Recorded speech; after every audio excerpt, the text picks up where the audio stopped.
సర్వాధికారి, సర్వసృష్టికర్త, జయరక్షకుడా, నీ ఘనమైన నామం కొరకే కృతజ్ఞత చెల్లిస్తూ, నిన్ను ఆరాధిస్తూ, హెచ్చిస్తూ, పూజిస్తూ, మహింపరుస్తూ, నీ నామమును కొనియాడుతూ, భూమిని, ఆకాశమును, అందున్న సమస్తమును, మానవాళిని పరిపాలన చేసిన మా గొప్ప దేవా, నేను ఘనపరుస్తున్నాను. ప్రపంచవ్యాప్తముగా ప్రతి సంవత్సరము 8 లక్షల మంది ఆత్మహత్య ద్వారా మరణిస్తున్నారు. 2001లో 1,65,064,033 మంది భారతీయులు ఆత్మహత్య చేసుకున్నారు. 2020లో పోలిస్తే 21 కల్లా ఆత్మహత్య 7.2 పెరిగాయి. ప్రపంచంలో అత్యధిక సంఖ్యలో ఆత్మహత్యలు భారతదేశంలో నమోదయ్యాయి. కావున ఆత్మహత్య నివారణ కొరకు, ఆత్మహత్యకు ప్రేరేపణ కలిగిస్తున్న దురాత్మల సమూహమును వారిలో నుండి విడిపించి, యేసు నామములో వారిని ఆత్మహత్య నుంచి విడిపించమని, అయా వారిని రక్షించమని నామంలో ప్రార్థిస్తున్నాను. భారతదేశంలో వ్యవసాయదారులు దాదాపు 70% మంది ప్రత్యక్షముగా లేదా పరోక్షముగా వ్యవసాయంపై ఆధారపడి మరణిస్తున్నారు. భారతదేశంలో ఆత్మహత్య 11.2% రైతులు ఆత్మహత్య చేసుకుంటున్నారు. రైతు వ్యతిరేక చట్టాలను, అధిక రుణ భారాలను, సబ్సిడీలలో అవినీతి, పంట వైఫల్యము, మానసిక ఆరోగ్యము, వ్యక్తిగత సమస్యలు, కుటుంబ సమస్యలు, రైతులు ఆత్మహత్య చేసుకుంటున్నారు. ఈ యొక్క పరిస్థితి నుంచి ప్రభుత్వం వారిని ఆదుకొని వారికి సహాయం చేసినట్లుగా, రైతులకు వ్యతిరేక చట్టాలను కొట్టివేయబడినట్లుగా నీ నామములో ప్రార్థిస్తున్నాను. రైతులకి ప్రభుత్వం వారు అనేకలు సహకారులుగా ఉండలాగున సహాయించి, యెహోవా ఈరే అని ఇటు పరిచర్యలో నీ సహాయం కొరకు నీ వైపు మా కన్నులెత్తున్నాము, కనికరించమని యేసు నామములో వేడుకుంటున్నాము తండ్రి. ఆమేన్.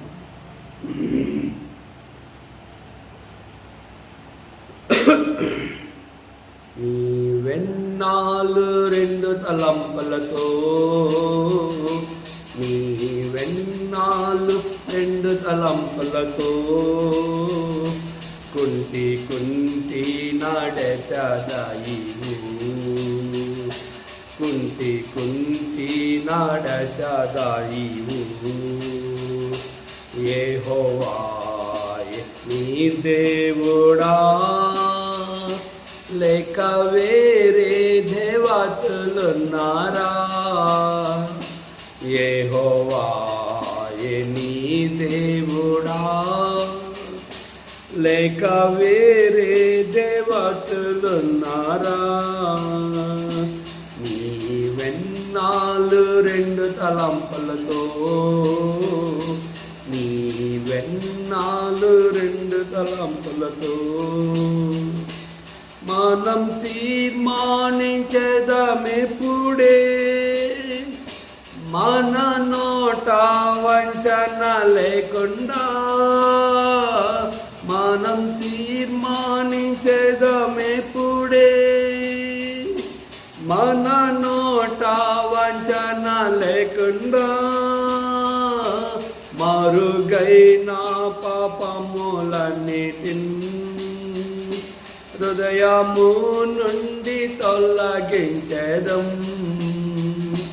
మరుగైన పాపములన్నిటిని హృదయము నుండి తొలగించెదం. నీవెన్నాళ్ళు 2 తలంపులతో, నీవెన్నాళ్ళు 2 తలంపులతో మారు మనసు పొందుమిప్పుడే, జీవిత మోసముల నుండి. మారు మనసు పొందుమిప్పుడే, జీవిత మోసముల నుండి. పరిశుద్ధులమే నిర్దోషులుగా ప్రభు దినమందు కనబడేదం. పరిశుద్ధులమే నిర్దోషులుగా ప్రభు దినమందు కనబడేదం. నీవెన్నాళ్ళు రెండు తలంపులతో, నీవెన్నాళ్ళు రెండు తలంపులతో పడిపోయిన నీ బలిపీఠం సరిచేయుటకు నీవు సిద్ధమా? పడిపోయిన నీ బలిపీఠం సరిచేయుటకు నీవు సిద్ధమా? ఇశ్రాయేలు దేవుని వేడినా అగ్ని మూలముగా బదులిచ్చెను. ఇశ్రాయేలు దేవుని వేడినా అగ్ని మూలముగా బదులిచ్చెను. నీవెన్నాళ్ళు రెండు తలంపులతో, నీవెన్నాళ్ళు రెండు తలంపులతో కుంటి కుంటి నడచదా నీవు, కుంటి కుంటి నడచదా నీవు. యెహోవాయే నీ దేవుడా, లేక వేరే దేవతలున్నారా? యెహోవాయే నీ దేవుడా, లేక వేరే దేవతలున్నారా? నీవెన్నాళ్ళు రెండు తలంపులతో, నీవెన్నాళ్ళు రెండు తలంపులతో.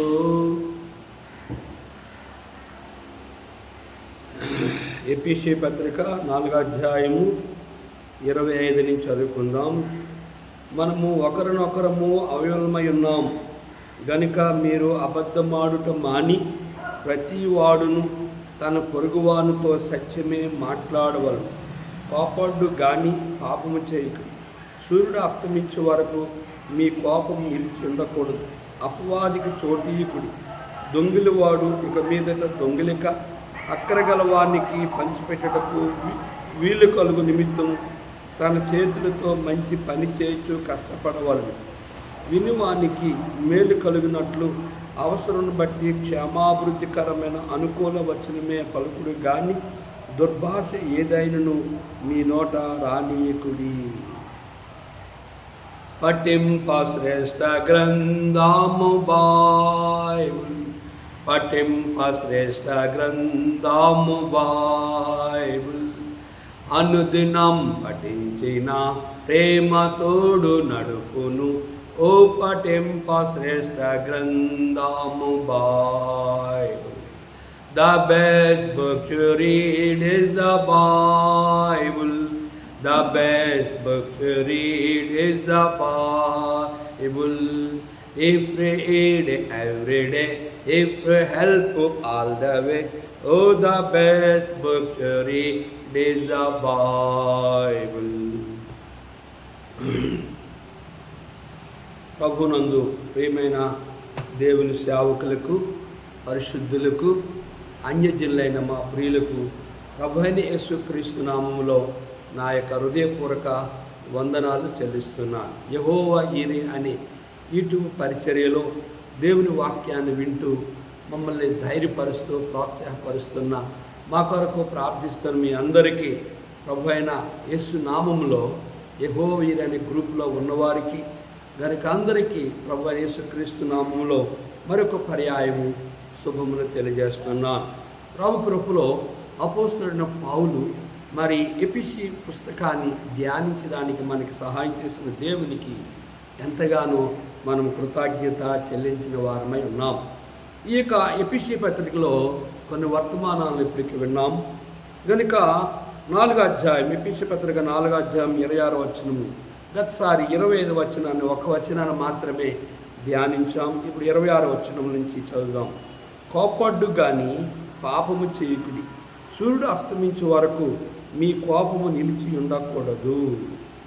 ప్రభువైన యేసుక్రీస్తు వారు పౌలు ద్వారా ఎఫెసీ సంఘానికి ఏమి రాస్తూ ఉన్నాడంటే, కోపడ్డు కానీ పాపము చేయకుడి.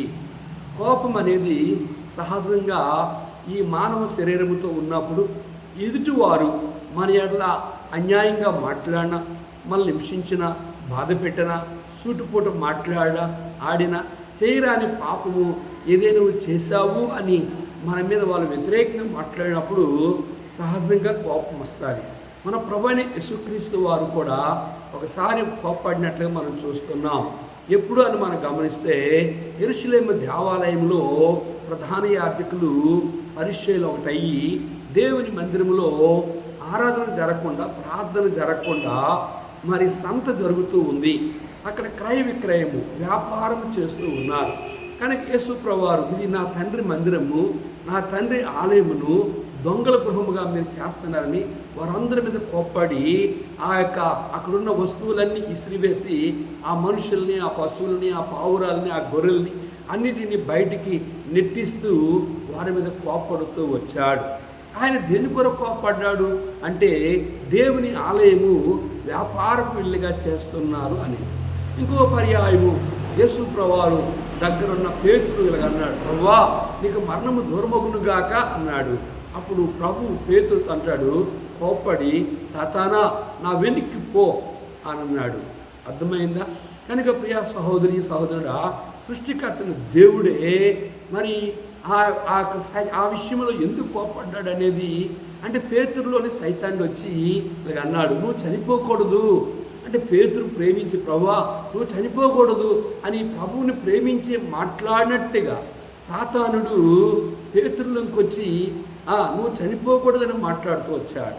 యేసు ప్రభువారు ఈ లోకానికి వచ్చే దేని కొరకంటే, ఆయన పరిశుద్ధం పుట్టాడు, పరిశుద్ధముగా జీవించాడు, పరిశుద్ధుడిగానే అన్యాయం తీర్పు పొందాడు, పరిశుద్ధుడిగానే ఆయన మరణించి సమాధి చేయబడి తిరిగి మూడో దినాన్ని లేచి సర్వలోక పాప పరిహారో రక్త ప్రోక్షణం, సర్వ మానవాళి పాప పరిహారము కొరకే ఆయన బలై తన రక్తము ద్వారా సర్వ మానవాళి పాపమును పరిహారించడానికి ఆయన వస్తే, సాతానుడు పేతురులోకి వచ్చి పేతురు ప్రభువుని ప్రేమించినట్లుగా మాట్లాడినట్లుగా కోప్పాడకూడదు, నువ్వు చావకూడదు అని ప్రభువుని ఆ రీతిగా పేతురు మాట్లాడినట్టుగా చెప్పిన పేతురు అన్నప్పుడు, సాతానా నా వెనుక్కు పో, నువ్వు మనుషుల సంగతుల్ని ఆలోచిస్తున్నావు కానీ దేవుని సంగతులు నీకు తెలియదు అని పేతురుని ప్రభువు గద్దించి కోప్పడినట్లుగా మనం గమనిస్తున్నాం. ప్రియా సహోదరి సహోదరుడా, మనుషులుగా మనం కోపపడము సహజం, కానీ కోపం పడే దాంట్లో పాపము చేయకూడదట. చూడండి, కీర్తన గ్రంథము 4వ అధ్యాయంలో ఒక మాట ఉంది. మనము పాపము చేయకుండా ఉండాలి అంటే చూడండి, మనం ఏం చేయాలట? 4వ అధ్యాయములో ఒక మాటని చదువుదాము. కీర్తన 4వ అధ్యాయము 5వ వచనం లేదా 2వ వచనం. నరులారా, ఎంతకాలము నా గౌరవమును అవమానముగా మార్చెదరు, ఎంతకాలము వ్యర్థమైన దాన్ని ప్రేమించెదరు, ఎంతకాలము అబద్ధమైన వాటిని వెదుకుదురు. యెహోవా తన భక్తులను ఏర్పరచుకొనుచున్నాడని తెలుసుకొనిడి. నేను యెహోవాకు మొరపెట్టగా ఆయన ఆలకించెను. భయము నుండి పాపము చేయకుడి. గమనించాలి, భయము నుండి పాపము చేయకుడి. మీరు పడకల మీద ఉండగా మీ హృదయంలో ధ్యానము చేసుకొని ఊరకుండి. నీతియుక్తమైన బలులు అర్పించుచు యెహోవాను నమ్ముకొనుడి. మాకు మేలు చూపువాడు ఎవడని పలుకువారు అనేకులు. యెహోవా నీ సన్నిధి కాంతి మా మీద ప్రకాశింపజేయము. మనకు కావాల్సిన మాట, కోపడుడి, భయమునది పాపము చేయకుడి. కనుక దేవుని భయము మనం కలిగి ఉంటే కోపడ్డు కానీ పాపము చేయకుడి. గమనించారు 26వ వచనంలో, సూర్యుడు అస్తమించే వరకు మీ కోపము నిలిచి ఉండకూడదు. కనుక సూర్యుడు ఉదయం ఉదయిస్తాడు, సాయంత్రము కనుక మరి ఆయన ఆ రీతిగా సూర్యుడు అస్తమిస్తాడు.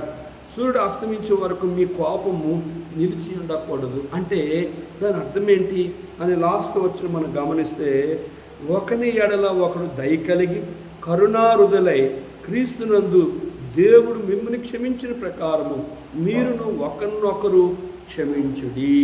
మన శత్రువులని, మన ఇరుగుపురు వారు, మన బంధువులని, మన ఇంటిలో ఉన్నవారు ఎవరే కానీ ఏ హాని చేసినా మనము వారిని సూర్యుడు అస్తమించే లోపల మనము వారిని క్షమించాలి. మత్తయి 5:8 హృదయ శుద్ధి గల వారు ధన్యులు, వారు దేవుని చూచెదరు. కానీ కోపడ్డు కానీ పాపము చేయకుడి. ఆ కోపంలో కత్తి ఇసిరేయడం కానీ, లేదా ఆ మనిషిని చంపివేయడం కానీ, లేదా ఆ మనిషినికి హాని జరిగేది కానీ ఏది చేయకూడదు. కనుక కోపములో పాపము చేయకూడదు. కోపడి ఒక వ్యక్తిని హత్య చేయడం కానీ, కోపడి ఒక వ్యక్తిని నష్టపరచడం కానీ, కోపడి ఒక వ్యక్తిని మీద అన్యాయముగా కోపడి ఆ వ్యక్తికి మనము ఏదైనా నష్టము కలుగు చేయడము ద్వారా అది ఏమాత్రము కూడా మంచిది కాదు. చూడండి, అపవాదికి చోటీకుడి దొంగిలివాడు ఇక మీదట దొంగిలేక అక్కర గలవానికి పంచిపెట్టుటకు వీలు కలుగు నిమిత్తము తన చేతులతో మంచి పని చేయొచ్చు కష్టపడవలను. కనుక ఈ కోపము ఎవరిది? అపవాదిది. ఈ పాపం ఎవరిది? అపవాదిది. కనుక సూర్యుడు అస్తమించే లోపల క్షమించకపోతే ఎవరిది అంటే అపవాది గుణం. కోపపడి కానీ పాపం చేయకుడి. అపవాదికి చోటీకుడి. అపవాది క్షమించకుండా చేసేవాడు అపవాది. కనుక ఈ అపవాదికి చోటు ఇవ్వకుండా యాకోబు పత్రిక 4:7 కాబట్టి దేవునికి లోబడి అపవాదిని ఎదిరించుడి, అప్పుడు వాడు మీ ఎదురు నుండి దూరంగా పారిపోను. కనుక దేవునికి మనం లోబడితే అపవాది మన యొద్దకు రాడు. అందుకింద చెప్పాను, యేసు ప్రభువులాగా అన్నాడు పేతురుతో, సాతానా నా ఎదురు నుండి పో అన్నాడు. సాతాన్ని గద్దిస్తూ వచ్చాడు. కనుక మన జీవితంలో అపవాది అయిన సైతానుడు భార్యలకు వస్తాడు, భర్తలకు వస్తాడు, పిల్లలకు వస్తాడు, ఇరుగుపొరుగులకు వస్తాడు, బంధువుల మధ్యకు వస్తాడు, సేవకుల మధ్యకు వస్తాడు, విశ్వాసుల మధ్యకు వస్తాడు. వాడు ఎవరిలోనికైనా వాడు రావడానికి వాడికి అవకాశం ఉంది. అపవాదికి చోటు ఇకుడి దొంగిలి వాడు ఇక మీదట దొంగిలక అక్కర గలవానికి. కనుక వాడు ఇంకే పని చేస్తాడంటే కనుక వాడు దొంగతనము చేయించేవాడు.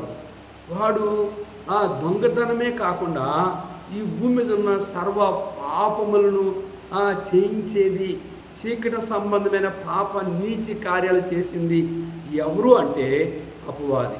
కనుక అపవాదిని మనం జయించాలంటే కాబట్టి దేవునికి లోబడి అపవాదిని ఎదిరించింది, అప్పుడు వాడు మీ ఎదురుని దూరంగా పారిపోదు. మనం ఆయనకి లోబడినప్పుడు, మనం ఆయన మాట విన్నప్పుడు, మనము లేఖనాన్ని అనుసరించి జీవించినప్పుడు మనము కనుక దొంగల తనము చేయకుండా కాపాడేది ప్రభు చెప్పిన నిర్గమ 20:10 నీ పొరుగువాని భార్యని కానీ, ఎద్దునే కానీ, గొర్రెనే కానీ, మేకనే కానీ, నీ పొరుగువాని విశ్వాసనే కానీ, నీ పొరుగువాని సంగమనే కానీ, నీ పొరుగువాని దగ్గర దేనిని, నీ పొరుగువాని దశంభాగమే కానీ కనుక నీ యొక్క వారి ఎవరిది ఏది దొంగతనం చేయకూడదు. ఇదే మలాకి గ్రంథం అంటారు.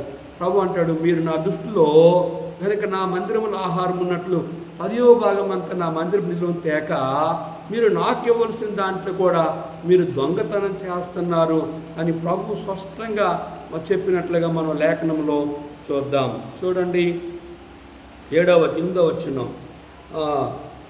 మలాకి గ్రంథం 3:8 మానవుడు దేవుని దొంగిలిన అయితే మీరు నా దొంగిలించితిరి, దేని విషయంలో మేము దొంగిలించి మీరు అందరూ 10వ భాగమును ప్రతిష్టార్పణలు ఈకియే దొంగిలించితిరి. ఈ జనులందరూ నా యొద్ద దొంగిలించనున్నారు, మీరు శాపగ్రస్తులై ఉన్నారు. కడవరికి దేవునికి ఇవ్వాల్సిన కృతజ్ఞత, సమర్పణ, ప్రతిష్టార్పణ, దశంభావము, ప్రథమ ఫలము, ఆస్తిలో భాగము కూడా దేవునికి ఇవ్వకుండా శాపగ్రస్తులుగా మార్చబడేవారుగా ఉన్నారు. మనం 2వ కొరింథీ పత్రిక 9వ మనం గమనించినట్లయితే పాత నిబంధన కాలంలో దశమ భాగం ఉంది. కనుక కొత్త నిబంధన కాలంలో దశమ భాగము లేదు. దశమ భాగము ఇవ్వమని ఎక్కడా లేదు. అయితే కొత్త నిబంధనలో ఏమున్నదని మనం గమనిస్తే చూడండి, మనం దేవునికి ఇచ్చేటప్పుడట ఎలాగివ్వాలి అనే లేఖను మనం గమనిద్దాం. చూడండి 3వ 9:3 అయితే మిమ్మల్ని గూర్చి మా అతిశయము ఈ విషయంలో వ్యర్థము కాకున్నట్లు నేను చెప్పిన ప్రకారం మీరు సిద్ధముగా ఉండుటకై ఈ సహోదరుని పంపితిని. మీరు సిద్ధపడిన ఎడల ఒకవేళ మాసిదోనియ వారైనను నాతో కూడా వచ్చి మీరు సిద్ధముగా ఉండకపోవటం చూచిన ఎడల ఈ నమ్మిక కలిగినందుకు మేము సిగ్గుపరచబడదు. మీరు సిగ్గుపరచబడుదురని ఇక చెప్పనేలా. కావున లోబడి ఇచ్చిదమని మీరు చెప్పిన ధర్మము వ్యసనతనముగా ఇక ధారాళముగా ఇవ్వాలని చెప్పి సహోదరులు మీ వద్దకు ముందుగా వచ్చి దాన్ని జమసేటుకై వారిని హెచ్చరించిన అవసరమని తలంచుతుంది. కొంచెముగా విత్తువాడు కొంచెముగా పంట కోయను, సమృద్ధిగా విత్తువాడు సమృద్ధిగా పంట కోయను. ఈ విషయంలో చెప్పవచ్చును, సనువు కొనకయు బలవంతము కాకయు గమనించాలి. ప్రతివాడు తన హృదయములో నిశ్చయించుకున్న ప్రకారం ఇయ్యవలను. దేవుడు ఉత్సాహముగా ఇచ్చేవాడిని ప్రేమించును, మరియు అన్నిటి యందు ఎల్లప్పుడూ మీలో మీరు సర్వసమృద్ధి గలవారే ఉత్తమమైన ప్రతి కార్యము చేయుటకు దేవుడి మీద సమస్త విధములైన కృపను విస్తరింప చేయగలడు. ఇందు విషయమే అతడు వెదజల్లి దరిద్రులకిచ్చెను, అతని నీతి నిరంతరము నిలిచిన రాయబడి ఉన్నది. విత్తువానికి విత్తనమును తినుటకు ఆహారము దయచే దేవుడు మీకు విత్తనము దయచేసి విస్తరింపజేసి మీరు ప్రతి విషయంలో పూర్ణ ధార్య భాగ్యులగునట్లు మీ నీతి ఫలము వృద్ధి పొందించును. ఇట్టి ఔదార్యము వలన మా ద్వారా దేవునికి కృతజ్ఞతాస్తుతులు చెల్లింపబడును. కృతజ్ఞత, సమర్పణ, ప్రతిష్టార్పణ, దశంభాగము.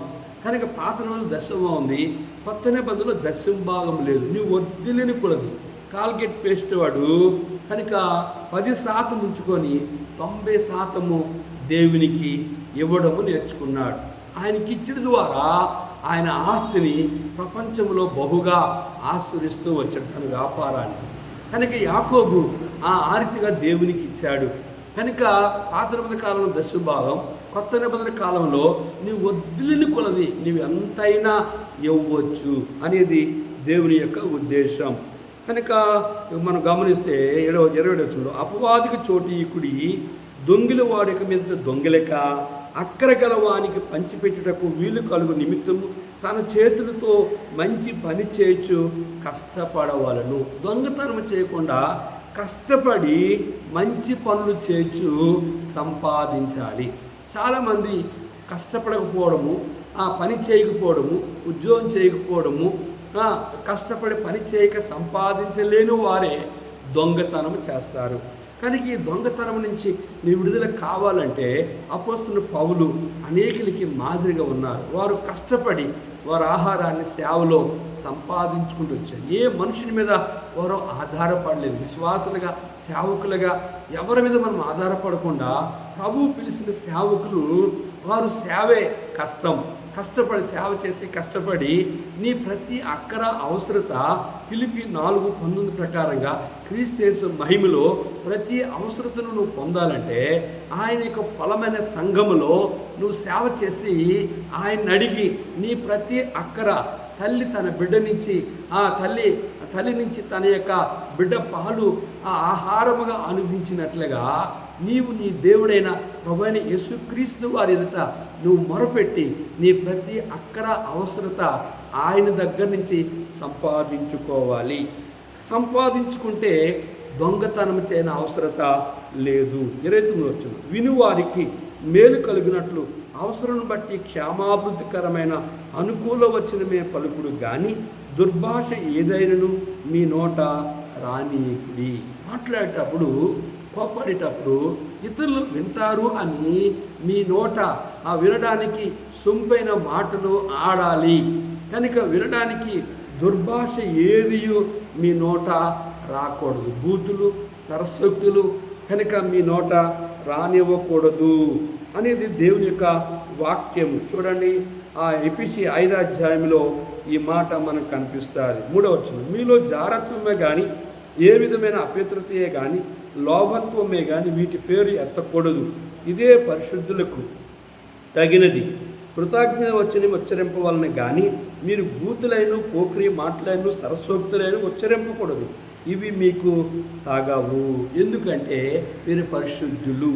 కనుక దుర్భాష ఏదైనాను మీ నోట రానీకిడి, ఆడరాని మాటలు, వినడానికి ఇబ్బంది కలిగించే పచ్చి బూతులు కానీ ఇతర చెడు మాటలు కానీ దేవుని పిల్లలు, పరిశుద్ధులు, సేవకులు ఆడకూడదు. అందుకే అంటాడు, మీ మాట అవునంటే అవును, కాదంటే కాదు. వీటికి మించినది దుష్టుడు దుర్భాష మాట్లాడించేవాడుగా ఉంటాడు. కోపపడుడి కానీ పాపము చేయదు. పాపము చేయించేది ఎవరు అంటే అపవాదైన శనేశ్వరుడు, దెయ్యము. 30 వచనం, దేవుని పరిశుద్ధాత్మను దుఃఖపరచబడి విమోచన దినం వరకు ఆయన యందు మీరు ముద్రింపబడి ఉన్నారు. మీరు దుర్భాష మాట్లాడితే, బూతు మాట్లాడితే, సరస్వక్తులాడితే, కనుక ఆడరాని మాటలు వినడానికి ఇతరులకి ఇబ్బంది కలిగించే మాట్లాడితే పరిశుద్ధాత్మను మీరు దుఃఖపరిచేవారు ఉంటారు. పరిశుద్ధాత్మను మీరు దుఃఖపరచకుడి. విమోచన దినము అంటే ఈ లోకంలో మీరు విడిచిపెట్టిన తర్వాత కనుక ఆయన యందు మీరు ముద్రింపబడి ఉన్నారు. కనుక మీరు లోకము నుంచి, పాపము నుంచి, శాపము నుంచి చూడండి. అందుకే మొదట పేతురు పత్రికలో మనం గమనిస్తే మనము మునుపు ఎవరమని బైబిల్ సెలవిస్తుందని మనం గమనిస్తే చూడండి, 2వ అధ్యాయంలో ఈ మాటను మనం గమనిద్దాం. మనం ఎక్కడి నుంచి వచ్చాము? 9వ వచనంలో గమనిస్తే, అయితే మీరు చీకటిలో నుండి ఆశ్చర్యకరమైన తన వెలుగులోనికి మిమ్మల్ని పిలిచిన వాని గుణార్థ సైములను ప్రచురము చే నిమిత్తము ఏర్పరచబడిన వంశమును, రాజులని యాజక సమూహమును, పరిశుద్ధ జనమును, దేవుని సొత్తు అయిన ప్రజలనే ఉన్నారు. ఒకప్పుడు ప్రజగా ఉండక ఇప్పుడు దేవుని ప్రజ అవుతుంది. ఒకప్పుడు కనికరింపబడక ఇప్పుడు కనికరింపబడిన వారైతుంది. కనుక దేవుని చేత విమోచన దినమందు మనము పరలోక రాజ్యంలో ఉండాలి. ఆయన యందు ముద్రింపబడాలి. ఆయన బిడ్డలుగా లోకంలో మనం సాక్ష్యం ఇచ్చేవారంగా ఉండాలంటే మన కోపమును అణుచుకోవాలి. మన కోపపడ్డు వచ్చాడు కానీ పాపం చేయకుండా, దుర్భాష మన నోట రానివ్వకుండా పరిశుద్ధాత్మను దుఃఖపరిచే వారంగా ఉండకూడదు. ఉపడుచుల్లో సమస్తమైన ద్వేషము, కోపము, క్రోధము, అల్లరి, దూషణ, సకలమైన దుష్టత్వమును మీరు విసర్జించరి. సమస్తమైన కోపమును, ద్వేషమును, క్రోధము, అల్లరి, దూషణ, సకలమైన దుష్టత్వమును మీరు విసర్జించడి. ఇవన్నీ కూడా ఎవరు తెప్పిస్తున్నారు అంటే సైతానుడు, శనేశ్వరుడు, దయ్యము, అపవాది. కనుక నువ్వు కొన్ని మారులు ఆయన చెప్పింది. యేసుప్రభువారు అక్కడ జరిగిన 2 సన్నివేశాలు బట్టి దేవుని ఆలయాన్ని దొంగల గృహం వచ్చేసింది కోపపడ్డాడు. రెండోది, ప్రభువు నువ్వు చావకూడదు అన్నప్పుడు ఆయన కోపపడ్డాడు. కానీ కొన్ని విషయాల్లో, సత్య విషయంలో, మంచి విషయంలో, నీతి విషయంలో, యథార్థ విషయంలో కొన్నిసార్లు ఇతరులపై మనం కోపడితే పడవచ్చు కానీ పాపము చేయకూడదు. అయితే ఇతరుల్ని ద్వేషించకూడదు, ఎవరిని ద్వేషించకూడదు. కానీ కోపము అంటే ఎవరిది? ద్వేషించడము, కోపడము సైతాను గుణము. క్రోధము అంటే కనుక అహము, గర్వము, పొగరుబోతనం, విర్రవీగతనం, అతిశయం ఎవరిది? సైతానిది. అల్లరి కనుక నిన్ను బట్టి దేవుని నామము అవమానపరచబడకుండా, అల్లరి కాకుండా ఉండాలి. దూషణ నిన్ను బట్టి దేవుని నామము దూషణ రాకూడదు. కనుక సకలమైన దుష్టత్వము అను వీటిని విసర్జించండి. ఇవి ఎవరి గుణాలు అంటే అపవాది గుణాలు, సైతాను గుణాలు. ఆ గుణములు దేవుని పిల్లల్లోనికి, దేవుని సేవకుల్లోనికి రాకుండా ఉండాలి అంటే పరిశుద్ధాత్మ సహాయం కొరకు అనుదినము మనము ఆయన మీద ఆధారపడాలి. అప్పుడు చూడండి, ఒకని యెడల ఒకడు దయ కలిగి కరుణాహృదయులై క్రీస్తునందు దేవుడు మిమ్మల్ని క్షమించిన ప్రకారము మీరును ఒకరినొకడు క్షమించుడి. కనుక ద్వేషించే వారిని క్షమించాలి, కోపడే వారిని క్షమించాలి. క్రోధము, అల్లరి, దూషణ, సకలమైన దుష్టత్వము, మన శత్రువుల్ని సహితము మనము ఒకరి యెడల ఒకరు దయ కలిగి కరుణాహృదయులై క్రీస్తునందు దేవుడు మిమ్ముని క్షమించిన ప్రకారము మీరును ఒకరిని ఒకరు కరుణించి, ఒకరి యెడల ఒకరు దయ కలిగి, ఒకరినొకరు క్షమించి, ఒకరికొరకు ఒకరు ప్రార్థించేవారుగా ఉండాలి అనేది దేవుని యొక్క ఉద్దేశం. నీవు నీ శత్రువుని క్షమించకపోతే ప్రభువు అంటాడు, చూడండి మత్తయి సువార్తలో 18వ అధ్యాయంలో ఒక మాట చదివితే, నీవు నీ శత్రువుని క్షమించకపోతే దేవుడు నిన్ను క్షమించాడు అంటాడు. చూడండి ఇక్కడ ఒక మాట చదువుదాం, 34 వచనం. అందుచేత వాని యజమానుడు కోప్పడి తనకు అచ్చినది అంతయు చెల్లించే వరకు బాధపరచు వారికి వారిని అప్పగించును. మీలో ప్రతివాడు తన సహోదరుని హృదయపూర్వకంగా క్షమింపని ఎడల నా పరలోకపు తండ్రియు ఆ ప్రకారమే మీ ఎడల చేయను. నీవు నీ శత్రువుని కరుణించకపోతే, నీవు నీ శత్రువుని క్షమించకపోతే, నీవు నీ శత్రువు ఎడల కరుణ చూపకపోతే, నీవు కనుక దేవుడు నిన్ను క్షమించడు. నువ్వు నరకపాత్రుడివి. నరకానికి వెళ్లకుండా పరలోకంలో ఉండాలంటే మనకి ఎవరు శత్రువుల్లో ఉండకూడదు. ఒకరు ఉన్నప్పుడు కూడా మనం హృదయపూర్వకంగా వాళ్ళని, మార్కు సువార్త 11:25 ఏముందంటే, నువ్వు ప్రార్థించినప్పుడల్లా కూడా వారిని క్షమించి ప్రార్థన చేయండి. నీ హృదయంలో ఎటువంటి ద్వేషము, కలహము, ఎటువంటి మత్సరము, నీ హృదయంలో ఎటువంటి చెడు స్వభావము వాళ్ళ నీలో ఉండకూడదు. నువ్వు వారికి ఎటువంటి హాని చేయకూడదు. కనుక హాని చేసేది, కీడి చేసేది దుష్టిని సంబంధం. నువ్వు మేలు చేసేవాడుకుంటే దేవుని సంబంధం అవుతావు. కనుక మన కొరకే మరణించి తిరిగి లేచిన ప్రభువుని ఆత్మతో సత్యముతో యథార్థముగా ఆయన ఆరాధించే వారంగా ఉండి, ఎల్లప్పుడూ మనం ప్రార్థించినప్పుడల్లా మన ప్రార్థనకి ఆయన జవాబిచ్చినట్లుగా మనము ఒకరు క్షమించుకొని ప్రార్థన. అపోస్తలుడైన పౌలు ఎఫెసీ సంఘములో ఉన్న కలవరము, ద్వేషము, కనుక వారి మధ్య ఉన్న కోపము, వారి మధ్య ఉన్న కనుక కోపడే విషయాలు, వారు దొంగతనం చేసే విషయాలు, వారు ఏ పాపములు చేస్తున్నారో వాటి విషయంలో పౌలు వారిని వాక్య ఉత్తరము ద్వారా వారిని గద్దిస్తూ వారిని సరిచేస్తూ ఆ రోజు పౌలు ఎఫెసీ సంఘానికి రాసి తెలియజేశాడు. ఈరోజు మనందరికీ యెహోవా ఈరే అనే యూట్యూబ్ ద్వారా నా దోషములన్నీ అనుదినము ఆయన దగ్గరికి వచ్చి మనం క్షమాపణ కోరి అనుదినము ఆ రక్తంలో కడగబడే వారికి ఉన్నట్లయితే కనుక ప్రభు తన రాకడలో వచ్చినప్పుడు మనము ఎత్తబడే గుంపులో ఉంటాం. లేని ఎడల కోపంలో పాపము చేస్తే నరకం ఉంది. ఆ నరకం ఎవరిదంటే అపవాదికి, వాని దూతలకి. అపవాది మాట విని, సైతాను మాట విని నువ్వు పాపములు చేస్తే నరకానికి వెళ్తావు. ఈరోజు ఇంట్లో, రేపు మంటలకి ఇంట్లో ఉన్నప్పుడు, అనగా నీ బొందులో ప్రాణం ఉన్నప్పుడే యేసు ప్రభువాని నీ హృదయంలో, యేసు ప్రభువా నా పాపములు క్షమించు, నాలో కోపం తీసివేయి, నీ రక్తంతో నన్ను కడుగు అంటే యేసు రక్తం ద్వారా నీ పాపములన్నీ ఆయన కడిగి క్షమిస్తాడు. మన కొరకే మరణించి తిరిగి లేచిన ప్రభువుకి మన హృదయంలో స్థానమిచ్చి నరకము తప్పించుకొని నిత్య రాజ్యమును సంపాదించుకుందాం. జీవగల తండ్రి, కొన్ని మాటలు మా ప్రియులు ఉన్నారు, వారి జ్ఞానంతో వారికి మాటలు అర్థము కావు.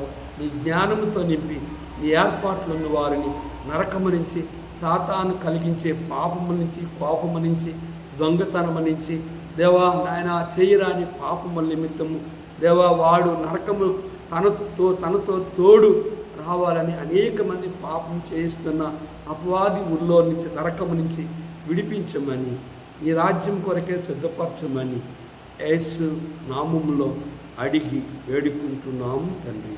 ఆమేన్. మన పరమ తండ్రి దేవుని ప్రేమయు, కుమారుడైన యేసుక్రీస్తు వారి కృపయు, పరిశుద్ధాత్మక అన్య సహవాసం నన్ను ప్రేమించే వారికి కూడా మనెల్లరకు తోడుండి ఆశీర్వదించునుగాక. ఆమేన్. నీ వెన్నాలు రెండు తలంపులతో, నీ వెన్నాలు రెండు తలంపులతో కుంటి నాడచదా నీవు, కుంటి నాడచదా నీవు. యెహోవా నీ దేవుడా లేక వేరే దేవతలున్నారా? యెహోవా నీ దేవుడా లేక వేరే దేవతలున్నారా? నీ వెన్నాలు రెండు తలంపులతో, నీ వెన్నాలు రెండు తలంపులతో. అందరికీ ప్రైజ్.